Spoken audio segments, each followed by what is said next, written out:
Nagsasagawa ng fundraising ngayon ang PNP Cebu para sa mga kaanak ng namatay na 2 staff member na taga Cebu. Ito ang balita ni Naomi Sorianosos.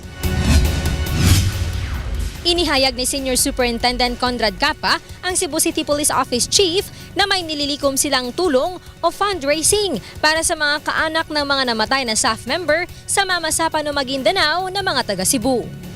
Ayon kay Capa, na magmumula ang mga tulong sa kanilang mga kakilala at ibang mga business establishment.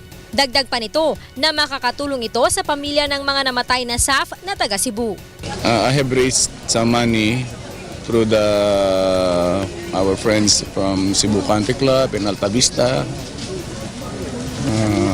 Yung mga kaibigan natin, they raised some money for the 2 Cebuanos.